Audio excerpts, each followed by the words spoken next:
नमस्कार, आदाब और सत श्री अकाल प्यारे दोस्तों।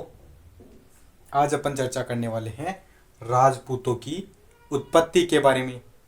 और राजपूतों की उत्पत्ति की यदि चर्चा की जाए तो अपन कई सारी चीज़ें इस टॉपिक के अंदर पढ़ने वाले हैं।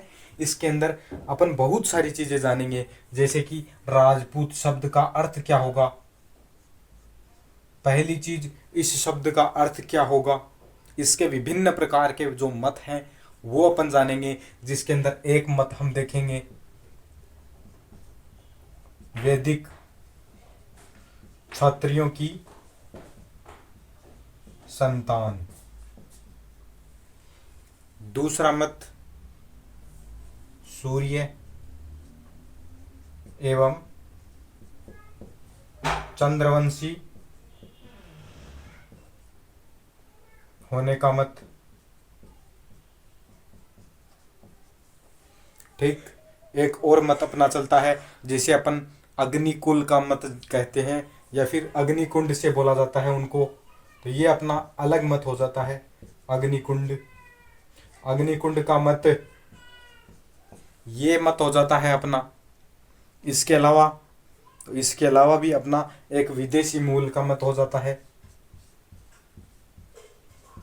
तो ये कई सारे मत हैं जो अपने को जानने हैं राजपूतों की उत्पत्ति से संबंधित। सभी को एक एक करके डिटेल में समझेंगे। सबसे पहले इस अर्थ को समझने की कोशिश करते हैं। राजपूत शब्द का वास्तविक अर्थ क्या है, ये समझने की कोशिश अपन लोग करेंगे। राजपूत शब्द के अर्थ को यदि समझना हो तो कई विद्वान जो है इनके अर्थों को समझाने की कोशिश करते हैं। लोग बोलते हैं कि ये जो राजपूत शब्द है ये संस्कृत भाषा का शब्द है जो निकल करके आता है, और इसका मतलब होता है राजा का पुत्र। तो इसका मतलब होता है राजा का पुत्र। वहीं अगर अपन जयनारायण आसोपा का नाम देखते हैं, एक इतिहासकार है जिसका नाम है जयनारायण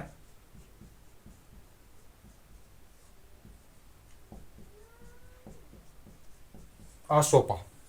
इस इतिहासकार का नाम आपने सुना होगा, जयनारायण आसोपा। इस व्यक्ति ने क्या कहा है, राजपूत कौन है? तो इन्होंने कहा है कि राजपूत कोई और नहीं, ये वैदिक क्षत्रियों की संतान है। कौन है? वैदिक क्षत्रियों की संतान। वैदिक क्षत्रिय कौन थे? आपने पढ़ा होगा वैदिक युग के बारे में।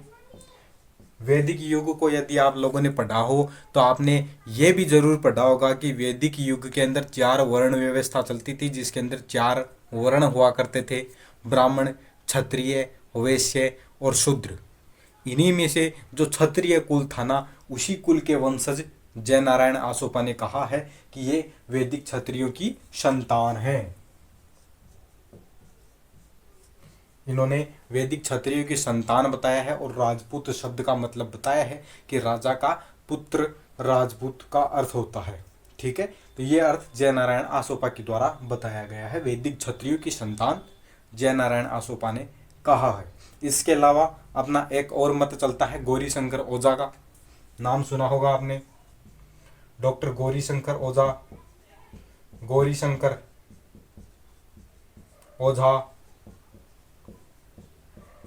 इस व्यक्ति का आपने नाम सुना होगा। इस व्यक्ति ने भी राजपूत शब्द का अर्थ समझाने की कोशिश की है, और गौरीशंकर ओझा बताता है कि इस शब्द का जो अर्थ है अलग अलग जगहों पर अलग अलग तरीके से प्रयोग किया गया है। इसके केवल एक अर्थ को अपन नहीं समझ सकते। अपन लोग ये नहीं कह सकते कि ये वैदिक क्षत्रियों की जो संतान थी उन्हीं के लिए ये शब्द काम में लिया गया है।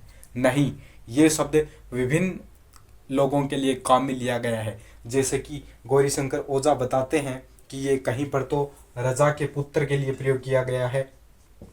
रजा के पुत्र के लिए इस शब्द का प्रयोग किया गया है। कुछ जगहों पर अपन देखते हैं तो यही शब्द हमें सामंतों के पुत्रों के लिए भी प्रयोग में किया हुआ देखने को मिलता है। तो कुछ जगह पर सामंतों के पुत्रों के लिए प्रयोग किया जाता था, सामंतों के पुत्र के लिए भी इस शब्द का प्रयोग किया जाता था, राजपूत शब्द का। बड़े बड़े भूस्वामी वर्ग थे, उनके लोगों के द्वारा भी प्रयोग किया जाता था। तो बड़े बड़े भूस्वामी वर्ग थे। ठीक है, भूस्वामी वर्ग, इन लोगों के लिए भी राजपूत शब्द प्रयोग में लिया जाता था।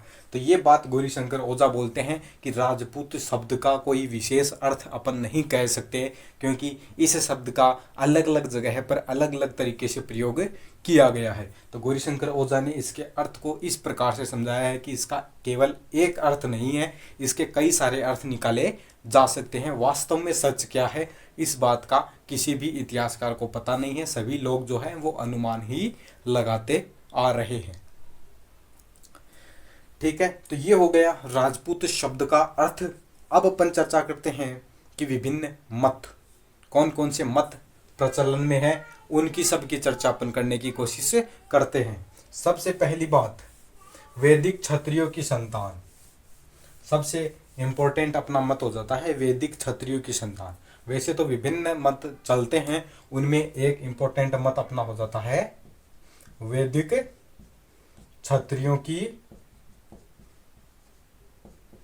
संतान। ठीक है, ये मत अपना चलता है वैदिक क्षत्रियों की संतान, इनको बताया गया है। यदि अपन मनुस्मृति को देखते हैं, ऋग्वेद को देखते हैं, तो हमें उसमें पता चलता है वैदिक क्षत्रिय की संतान से संबंधित जो मत मिलता है वो हमें यह मिलता है कि एक तो अपनी मनुस्मृति हो जाती है, मनुस्मृति, ठीक, एक हो जाती है अपनी ऋग्वेद, ठीक है, तो एक अपना ऋग्वेद हमें देखने को मिलता है। ठीक है, तो ये अपना मत हो जाता है। इन दोनों ग्रंथों के अंदर हमें क्या देखने को मिलता है, इन दोनों ग्रंथों में हमें यह देखने को मिलता है कि राजपूत जो है वो वैदिक क्षत्रियों की संतान है, और इनके अंदर साफ साफ लिखा हुआ मिलता है कि ब्रह्मा नाम सुना होगा, ब्रह्मा की संतान बताया गया है। इन दोनों ही ग्रंथों में ब्रह्मा की संतान बताया गया है राजपूतों को।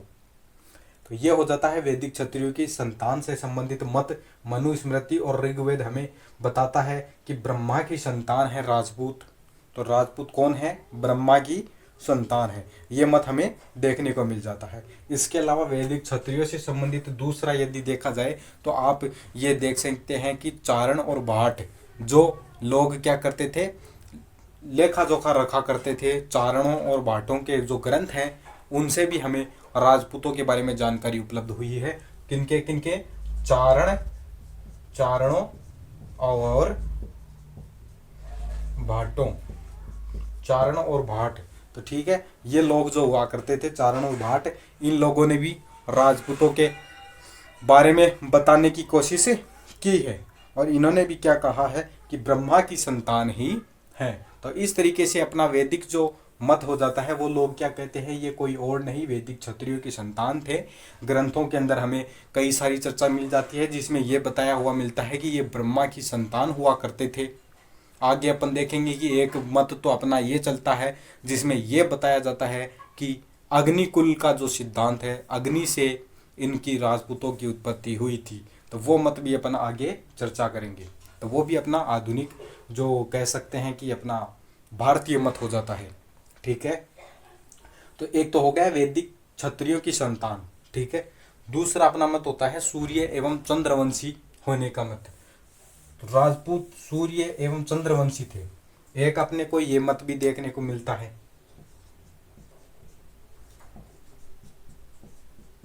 सूर्य एवं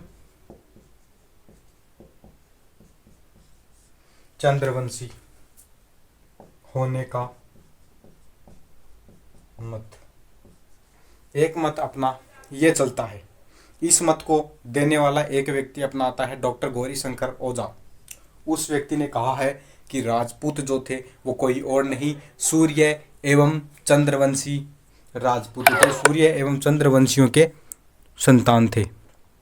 जिस तरीके से राम और कृष्ण सूर्य एवं चंद्रवंशी हमें देखने को मिलते हैं, सूर्यवंशी देखने को मिलते हैं, उसी तरीके से हमें यहाँ पर सूर्य एवं चंद्रवंशी होने का मत हमें देखने को मिलता है। तो इस तरीके से तो अपना एक मत आ जाता है डॉक्टर ओझा, डॉक्टर गौरीशंकर ओझा। इस व्यक्ति ने क्या कहा है? राजपूत सूर्य एवं चंद्रवंशी हैं। तो इन्होंने ये बात कही है और इन्होंने कुछ उदाहरण भी दिए हैं, जैसे कि एक तो हो गया अपना गुहिल, एक हो गया अपना राठौर, ठीक है। ये कौन थे? ये सूर्य वंश से संबंधित हैं। इस तरीके से इन्होंने कहा है कि आप भाटियों को देख लीजिए, भाटी, तोमरों को देख लीजिए। इसके अलावा आप चौहानों को देख लीजिए, चंद्रावती के जो चौहान हैं उनको देख लीजिए। ये कौन है? ये चंद्रवंशी हैं। इस तरीके से इन्होंने कई सारे मतभेद जो अपने मत दिए हैं कि आप देख सकते हैं कि इनके ये लोग अपनी जो वंशावली है उसमें सूर्य एवं चंद्रवंशी अपने आप को बताया है। तो इससे डॉक्टर गौरीशंकर ओझा ने कहा है कि ये लोग सूर्य एवं चंद्रवंशी रहे होंगे, अर्थात राजपूत कोई और नहीं, प्राचीन क्षत्रियों की ही संतान है। डॉक्टर ओझा ने यही बात को स्वीकार किया है। कोई विदेशी नहीं थे, कोई बाहर से ये लोग नहीं आए थे। इसके अलावा सूर्य एवं चंद्रवंशी होने का एक प्रमाण हमें और मिलता है, वो मिलता है कुमारपाल चरित, वर्ण रत्नाकर और राजतरंगिणी ग्रंथ से। तो कौन कौन से ग्रंथ हो गए? एक ग्रंथ का नाम है कुमारपाल चरित, एक ग्रंथ का नाम है वर्ण रत्नाकर,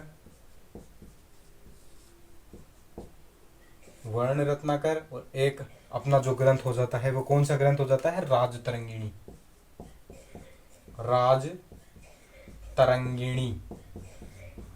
एक अपना ये ग्रंथ हो जाता है। इन तीनों ही ग्रंथों से हमें राजपूतों की 36 जातियों का उल्लेख मिलता है। इन तीनों ही ग्रंथों से हमें क्या जानकारी मिलती है कि राजपूतों की 36 जातियां हैं, लेकिन 36 जातियां जो थी वो सूर्य एवं चंद्रवंशी होने का प्रमाण जो है इन ग्रंथों से हमें देखने को मिल जाता है।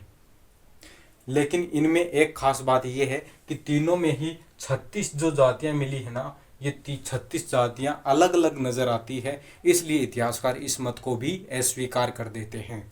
इनमें हमें सूर्यवंशी एवं चंद्रवंशी होने का प्रमाण मिलता है। दूसरा प्रमाण अपने को गौरीशंकर ओझा बोलते हैं कि वो भी यही बात बोलते हैं कि ये सूर्य एवं चंद्रवंशी ही हैं जो प्राचीन क्षत्रियों के संतान हैं, प्राचीन वैदिक क्षत्रियों के संतान हैं।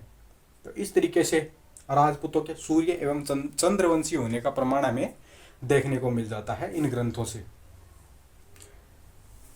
अब अगली चर्चा करते हैं अपन, और अगली चर्चा कौन सी करते हैं? ये हो गया अपना सूर्य एवं चंद्रवंशी होने का प्रमाण। अब अगली बात, अग्निकुंड। अगला जो मत है अपना वो है अग्निकुंड का सिद्धांत। अग्निकुंड या फिर अग्नि कुल का सिद्धांत। ये सिद्धांत भी अपने को राजपूतों के बारे में बताते हैं कि एक ऋषि हुआ है जिसका नाम था गुरु वशिष्ठ। गुरु वशिष्ठ के पास में एक गाय थी जिसका नाम था कामधेनु, और इस कामधेनु गाय को किसने हर लिया था? विश्वामित्र ने हर लिया था। विश्वामित्र ने इस कामधेनु गाय को हर लिया, और जब इस कामधेनु गाय को विश्वामित्र हर लेता है तब गुरु वशिष्ठ ने राजपूतों की उत्पत्ति की थी अग्निकुंड से। अग्नि का जो यज्ञ होता है उस यज्ञ से 4 राजपूतों को इन्होंने उत्पन्न किया था, और वो 4 राजपूत कौन कौन से थे? तो गुरु वशिष्ठ ने जिन 4 राजपूतों का उदय किया, जिन राजपूतों का उत्पन्न किया, वो राजपूत अपने कौन कौन से हो जाते हैं? वो अपने हो जाते हैं प्रतिहार, परमार, चालुक्य, जिन्हें सोलंकी भी कहा जाता है, और एक हो जाता है अपना चौहान। इन 4 राजपूतों को गुरु वशिष्ठ ने अपनी अग्नि वेदिका से उत्पन्न किया था। ये मत जो है एक मिथक के रूप में प्रचलित है, और बताया जाता है कि अग्निकुंड से राजपूतों की उत्पत्ति हुई है, और ये वो 4 राजपूत हैं जिनकी उत्पत्ति अग्निकुंड से हुई है। तो ये मत चलता है, और इस मत को स्वीकार करने वाला एक प्रसिद्ध विद्वान रहा है जिसका नाम आपने सुना होगा, चंद्रबरदाई। सुना होगा नाम एक व्यक्ति जिसका नाम है चंद्रबरदाई। पृथ्वीराज रासो इन्होंने ग्रंथ लिखा था, और पृथ्वीराज रासो ग्रंथ के अंदर भी इन्होंने अपनी कहानी सुनाई है, और वो कहानी यही है। चंद्रवरदाई मानता है कि अग्निकुंड से ही राजपूतों की उत्पत्ति हुई है, और इसी मत को चंद्रवरदाई ने अपने ग्रंथ में लिखित किया है, उल्लेख किया है। और उन्होंने बताया है कि आबू के पर्वत पर एक यज्ञ किया जाता है, और उस यज्ञ से 4 राजपूत उदय होते हैं। तो वो कहानी इन्होंने बताई है। चंद्रवरदाई अग्निकुंड के सिद्धांत को मानते हैं। तो इस तरीके से इस सिद्धांत को माना जाता है, लेकिन इतिहास का विषय होने के कारण अपन लोग ये मत स्वीकार नहीं कर सकते। क्यों नहीं कर सकते? क्योंकि अग्नि के कुंड से किसी व्यक्ति की कैसे उत्पत्ति हो सकती है, यह बात एक तरीके से कहा जाए तो असंभव प्रतीत होती है। इसलिए इस मत को स्वीकार नहीं किया जा सकता। हालांकि कुछ इतिहासकार जो है वो इस मत को स्वीकार करते हैं, लेकिन कहते हैं कि जो भारत में विदेशी लोग आक्रमण किए थे, विदेशियों में आपने किन किन को सुना है? शकों का सुना होगा, सिथियनों का सुना होगा, सिथियन, कुषाण और हूण। ठीक है, तो ये लोग जो थे ये भारत में आए थे। सिथियन, शक, हूण और कुषाण, ये जो आए थे, ये लोग जो थे वो इनको भारत के अंदर अछूत माना जाता था।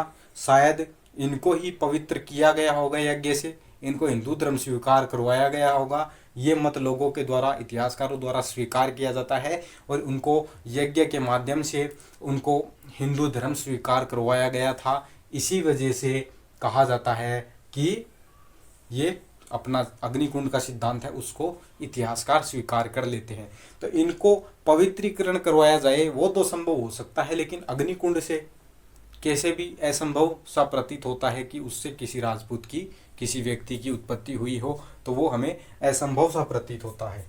तो ये हो गया अपना अग्निकुंड का मत। ठीक है, तो ये हो गया अपना अग्निकुंड का मत। और अगला जो मत चलता है वो चलता है अपना विदेशी। कुछ लोग ये बोलते हैं कि भारत के अंदर विदेशी जातियां आक्रमण करने के लिए आई थी, और उन्हीं विदेशी जातियों ने आगे चल करके राजपूत कहलाए थे। तो इनको कहा है एक विदेशी मूल का, विदेशी मूल से उत्पन्न। राजपूतों की उत्पत्ति के बारे में यह भी मत चलता है कि कहीं ना कहीं राजपूत जो थे वो विदेशी थे। शक, सिथियन, कुषाण और हूण।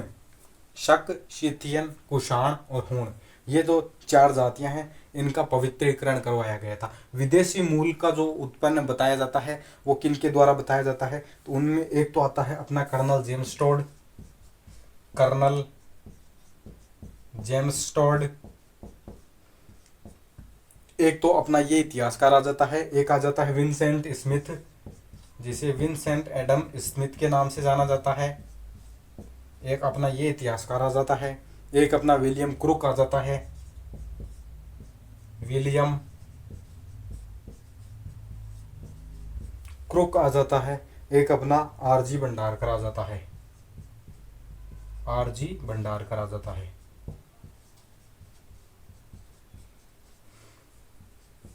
इन इतिहासकारों ने अपने अपने मत दिए हैं, और इन्होंने स्वीकार किया है कि राजपूत यहाँ के भारत के निवासी नहीं थे, ये विदेशी थे। इस मत को स्वीकार करने वाले अपने ये लोग हो जाते हैं। और इन लोगों में अपन बात कर सकते हैं कि कुछ जो अपने ये लोग रहे हैं, इनमें से जैसे कि भंडारकर, ये व्यक्ति देखने को मिलता है। इसके साथ में एक व्यक्ति और है कैंपबेल, इसको भी आप लिख सकते हैं, कैंपबेल। ठीक है, भंडारकर और कैंपबेल ने क्या स्वीकार किया है? भंडारकर और कैंपबेल कहते हैं कि जो गुर्जर थे वो खजर थे। इन्होंने क्या स्वीकार किया है? गुर्जर जो हैं वो कौन है? वो खजर थे। और खजर जो है वो एक मध्य एशिया में रहने वाली एक जाति है। इसलिए इन्होंने कहा है कि कालांतर में आगे चल करके यह जो खजर शब्द है ये गुर्जर शब्द में बदल गया होगा, और वही लोग जो थे वो ये थे, विदेशी लोग थे। तो इन्होंने गुर्जर को खजर बना दिया, गुर्जर को खजर के समान माना है। खजर एक ऐसी जाति है जो यूरोप और एशिया के सीमांत क्षेत्रों में रहा करती थी। तो इसलिए आरजी भंडारकर और कैंपबेल ने गुर्जरों को खजर माना है। कर्नल जेम्स टोड की बात कर लेते हैं। तो कर्नल जेम्स टोड जो है वो रीति रिवाजों को देखता है, रीति रिवाज। उसको जब रीति रिवाजें एक समान दिखाई नजर देती है, एक समान दिखाई देती है, तो कर्नल जेम्स टोड ने कहा कि दोनों ही की दोनों अश्वमेध यज्ञ करवाते हैं। विदेशी जो जातियां भारत में आती है, शक, सीतियन, कुषाण और हूण, जो भारत में विदेशी जातियां आ रही है, वो लोग क्या कर रहे हैं, वो लोग घोड़ों की पूजा कर रहे हैं, हथियारों की पूजा कर रहे हैं, सूर्य के उपासक हैं, सती प्रथा दोनों में ही मौजूद है। इस तरीके से कर्नल जेम्स टोड ने रीति रिवाजों में समानता देखी। तो कर्नल जेम्स टोड ने रीति रिवाजों में समानता देखी और समानता देखने के आधार पर इन्होंने कह दिया कि राजपूत भारत के निवासी नहीं थे, वो विदेशी थे, उनके रीति रिवाज एक समान नजर आ रहे हैं। इसलिए इस मत को कर्नल जेम्स टोड ने दिया है। विंसेंट स्मिथ, इसने भी अपना यही मत दिया है कि राजपूत जो थे वो विदेशी ही थे। विदेशियों में आप देख लीजिए, एक तो आते हैं सिथियन, शक, कुषाण और हूण। ठीक है, ये चार हो गए और चार ही अपने को देखने को मिलते हैं, प्रतिहार, परमार, चालुक्य और चौहान। इसलिए अनुमान लगाया जाता है। एक व्यक्ति अपना ये आ जाता है विलियम क्रुक। विलियम क्रुक ने क्या मत दिया है, तो इन्होंने कहा है कि विदेशी जातियों का यज्ञ से पवित्रीकरण हुआ होगा। विलियम क्रुक ने इस मत को स्वीकार किया है कि ये जो विदेशी जातियां भारत में आ रही है, इनका यज्ञ से पवित्रीकरण हुआ होगा, यज्ञ से पवित्रीकरण हुआ होगा। इस मत को अपना विलियम क्रुक स्वीकार करता है। तो इस तरीके से अपना विदेशी मूल से संबंधित जो मत है वो ये हो जाता है। कर्नल जेम्स टोड रीति रिवाजों में समानता देख करके बोलता है, विंसेंट स्मिथ विदेशी बताता है, विलियम क्रुक बोलता है कि इनका यज्ञ से पवित्रीकरण हुआ होगा। आरजी भंडारकर और कैंपबेल जो है वो बोल रहे हैं कि गुर्जर जो थे वो खजर थे, और खजर जो है वो मध्य एशिया में रहने वाले लोग एक जाति है, मध्य एशिया में रहने वाली एक जाति है। तो इस तरीके से इनके विदेशी होने का जो प्रमाण है वो इन इतिहासकारों के द्वारा दिया जाता है। अब एक और मत चलता है जिसके अंदर ये बोला जाता है कि राजपूतों की उत्पत्ति जो हुई है, इनकी उत्पत्ति जो है अपने को कब देखने को मिलता है, 7वीं से लगा करके आप 12वीं शताब्दी तक का कालक्रम देख सकते हैं। उस समय राजपूतों की उत्पत्ति हुई थी। ये इनका कालक्रम रहा है। ठीक है, और अपना जो अगला मत चलता है वो चलता है सामाजिक राजनीतिक प्रक्रिया के कारण इनका उत्पन्न हुआ होगा। तो ये मत कौन सा चलता है, ये चलता है कि सामाजिक राजनीतिक प्रक्रिया, राजनीतिक प्रक्रिया के कारण उत्पन्न हुए होंगे, उत्पन्न हुए होंगे। तो एक मत अपना ये चलता है। इन्होंने कहा है, एक ये जो मत है ये अभी आधुनिक इतिहासकार हमें देखने को मिलेंगे, वो सब इसी मत को स्वीकार करते हैं। कैसे स्वीकार करते हैं, वो बोलते हैं कि 7वीं और 12वीं सदी का जो कालक्रम था वो गुप्तोत्तर काल था, हर्षोत्तर काल था, और इस समय में छोटे छोटे राज्य पनपते हैं और उनके अंदर सामंतवादी व्यवस्था फैलती है, और ये लोग जो थे वो सामंती थे, सामंतवादी व्यक्ति थे। तो आर.एस. शर्मा ने इस व्यक्ति को स्वीकार किया है। आर.एस. शर्मा, आर.एस. शर्मा नाम सुना होगा, आर.एस. शर्मा जिसे रामशरण शर्मा के नाम से जानते हैं। प्राचीन इतिहास का जो ग्रंथ है, इन्होंने भी एक बढ़िया किताब लिखी है जो अपने को पढ़ने को मिलती है स्कूलों के अंदर, रामशरण शर्मा की। तो इन्होंने क्या कहा है, इन्होंने कहा है कि राजपूत जो है वो कौन थे, वो सामंत थे, सामंत थे। इन्होंने सामंतवादी व्यवस्था का जिक्र किया है और उन्होंने सामंत बताया है। मार्क्सवादी विचारधारा आपने सुनी होंगी। मार्क्सवादी विचारधारा के लोग हैं वो भी यही स्वीकार करते हैं, वो भी सामंतवादी व्यवस्था के बारे में ही चर्चा करते हैं। और जो राजपूत सामंत थे इनका उदय कब होता है, इस कालक्रम में। गुप्तोत्तर काल चल रहा है, दिल्ली सल्तनत से पहले का कालक्रम है। उस समय के अंदर राजपूत जो है उनका उदय हुआ और वो सामंत थे। एक तो रामचरण शर्मा ने ये स्वीकार किया है। एक व्यक्ति और आता है अपना, जिसे अपन इरफान हबीब के नाम से जानते हैं, नाम सुना होगा, इरफान हबीब। इस व्यक्ति ने भी स्वीकार किया है। क्या स्वीकार किया है? ये व्यक्ति राजपूतों को आद्य राजपूत मानता है। आद्य राजपूत मानता है। आद्य राजपूत क्यों मानता है ये व्यक्ति? क्योंकि इसने कहा है कि राजपूत जो शब्द है वो 16वीं सदी में देखने को मिलता है। राजपूत शब्द कब देखने को मिलता है? ग्रंथों की यदि चर्चा की जाए तो ग्रंथों में हमें 16वीं शताब्दी में देखने को मिलता है। और 16वीं शताब्दी में यदि राजपूत शब्द हमें देखने को मिल रहा है, इसका मतलब दिल्ली सल्तनत के समय में जो राजपूत रहे हैं वो बड़े भूस्वामी वर्ग के लोग रहे होंगे। इसलिए इरफान हबीब ये मत देता है कि वो लोग क्या थे? बड़े भूस्वामी वर्ग के लोग ही रहे हैं। तो इन्होंने क्या कहा कि ये कोई और नहीं, बड़े भूस्वामी वर्ग के लोग ही हैं। ठीक है, भूस्वामी वर्ग के लोग जिन्हें राजपूत के नाम से जाना गया। तो इस तरीके से इन लोगों ने अपने अपने मत दिए हैं। इरफान हबीब के अलावा एक और व्यक्ति आ जाता है जिसे D.H.A. कॉल्फ के नाम से जाना जाता है। D.H.A. कॉल्फ, एक मत इस व्यक्ति ने भी दिया है। इस व्यक्ति ने भी राजपूतों की उत्पत्ति के बारे में अपना मत दिया है और इस व्यक्ति ने कहा है कि राजपूत जो थे वो पशु चराने का काम किया करते थे। इनके अनुसार राजपूत जो थे वो पशु चराने का काम किया करते थे, पशु चराने वाले थे, पशु चराने वाले थे। और उनको युद्ध और लड़ाइयों का काफ़ी ज़्यादा नॉलेज था, युद्ध करना जानते थे। इस वजह से वो लोग क्या करते हैं, अपनी छोटी सैन्य टुकड़ी बना लेते हैं, सैन्य टुकड़ी बना लेते हैं और अपनी जो सर्विस है उस सर्विस के पैसे लिया करते थे और अपना काम किया करते थे। आगे चल करके इनको मौका मिला और मौका मिलते ही इन लोगों ने अपना साम्राज्य स्थापित कर लिया। इस तरीके से अपना D.H.A. कॉल्फ अपना मत प्रस्तुत करता है और ये हो जाता है अपना राजनीतिक और सामाजिक प्रक्रिया से बताया जाता है। सामंत थे, सामंतवादी थे, ये कोई और नहीं बड़े भूस्वामी वर्ग के लोग थे। D.H.A. कॉल्फ कहता है कि ये कोई पशु चराने वाले लोग थे जो आगे चल करके अपनी कुशलता का प्रयोग करते हैं और उसी कुशलता के कारण वो लोग आगे चल करके अपना साम्राज्य स्थापित कर लेते हैं। तो ये हो जाता है अपना राजपूत के उत्पत्ति से संबंधित सिद्धांत, जिसके अंदर अपन लोगों ने काफ़ी सारी चर्चा की है।